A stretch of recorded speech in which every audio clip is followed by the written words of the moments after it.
For millennia, the Galactic Empire believed they were the only species from a true death world, a world where evolution forged its people into unmatched warriors, survivors, and apex predators. Their homeworld, Zhyraxis, was a place of volcanic eruptions, flesh-stripping storms, and towering carnivorous megafauna. The Zhyraxians took pride in their unmatched resilience, carving an empire from the bones of weaker species.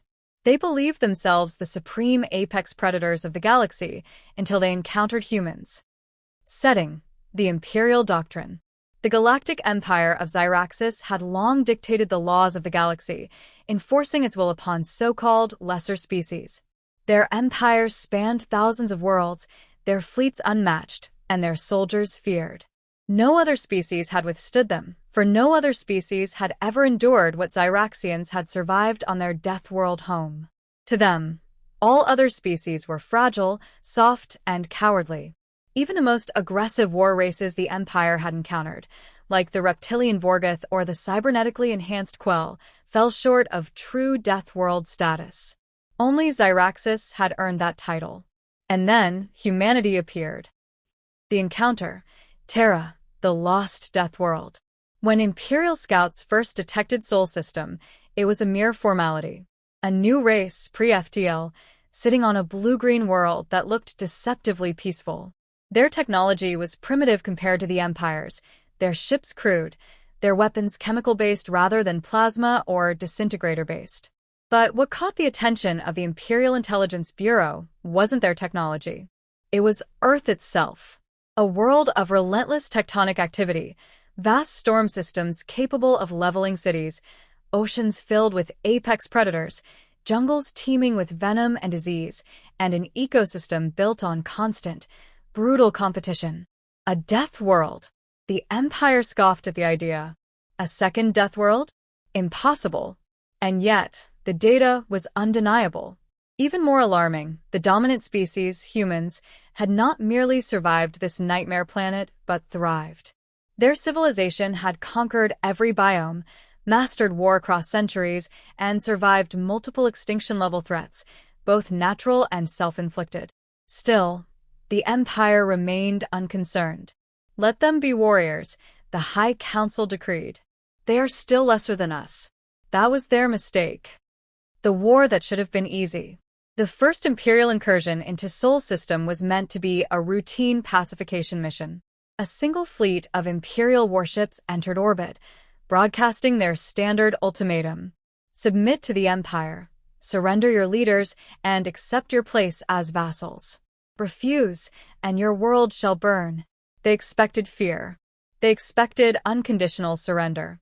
Instead, they received 2 words from the United Earth Defense Fleet's response: come try? The Empire obliged. Their fleets descended upon Earth's outer colonies first, expecting weak resistance. Instead, they found orbital defenses utilizing kinetic weaponry, primitive but devastating. Zhyraxian ships, designed to counter energy-based weapons, crumbled under the sheer force of hyper-accelerated tungsten rounds. Then came the ground war.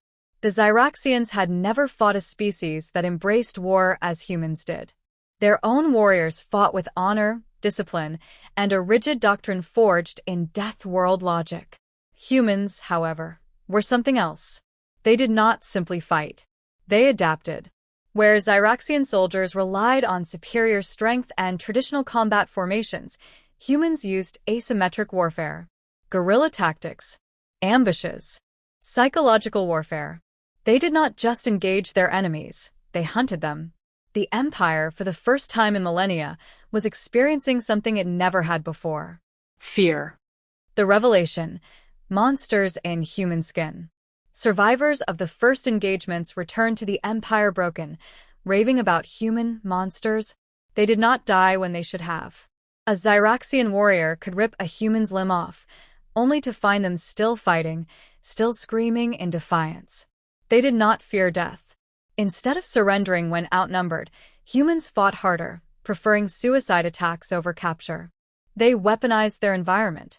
They did not just fight on the battlefield. They turned the land itself into a weapon. Booby traps, IEDs, weather manipulation, humanity turned every inch of the war zone into a living nightmare. Their endurance was monstrous. Zhyraxians, the pinnacle of Deathworld evolution, were outlasted. Humans could march longer, fight harder, and recover faster than any species the Empire had encountered. Rumors spread through the Empire's ranks like wildfire. The humans had demons on their side, soldiers who could kill from beyond sight, warriors who could move unseen through the jungle, operatives who could dismantle entire Zhyraxian squads before vanishing into the darkness. Then came the final horror. The Empire finally captured a human soldier alive. Tortured, interrogated, broken, but still defiant. When asked how their kind had become such nightmares, the soldier only laughed through bloodied teeth. "You think you're the only Deathworlders? We've had to fight ourselves to survive. We didn't need nature to make us monsters. We did it ourselves." The revelation shattered the High Council's arrogance. The only thing worse than a Deathworld species is a Deathworld species that learned to love war. The fall of the Empire. The war escalated. The Empire threw fleets at Earth, only to have them shredded in orbital ambushes. Their armies landed on human-occupied worlds, only to be torn apart by a species that turned warfare into an art. The Galactic Empire had never lost a war. Until now. As humanity advanced, the Emperor of Zhyraxis was forced to do the unthinkable: order a retreat.